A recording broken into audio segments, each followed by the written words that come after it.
Rencontre. Le président de transition, président de la République, chef de l'État, le général Mohamed Idriss Déby Itno a fait observer une minute de silence en mémoire des victimes de l'accident ayant causé d'énormes pertes en vies humaines sur l'axe Hadjar-Abéché.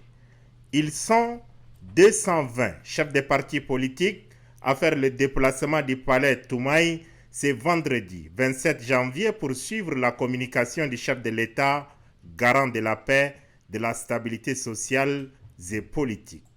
Au sortir des assises du dialogue national inclusif et souverain, dont les travaux ont duré 45 jours, les participants ont recommandé que les partis politiques soient regroupés et organisés au sein d'un seul organe à l'image de l'ex-cadre national du dialogue politique CNDP. Le président de transition introduit la rencontre en ces termes.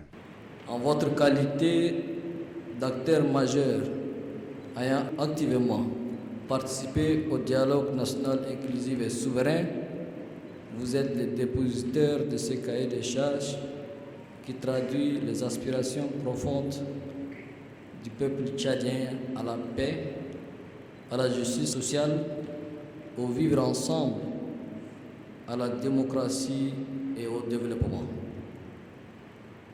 Si la classe politique doit légitimement se réjouir d'avoir tenu un grand pari en organisant le dialogue national inclusif et souverain, sa mission est loin de s'achever. Un autre palier, tout aussi important, doit être gravi pour que notre symphonie soit complète et parfaitement harmonieuse. Poursuivant sa communication, le général Mohamed Idriss Déby Itno a invité les acteurs politiques à mettre en place la nouvelle structure dans le calme et surtout sans déchirure ni dissension. Je voudrais vous inviter à vous concerter librement pour mettre en place le cadre de concertation souhaité. Soyez rassurés qu'il n'y aura aucune interférence ni injonction, moins encore d'influence dans cet exercice qui ne concerne que vous, acteurs politiques tchadiens.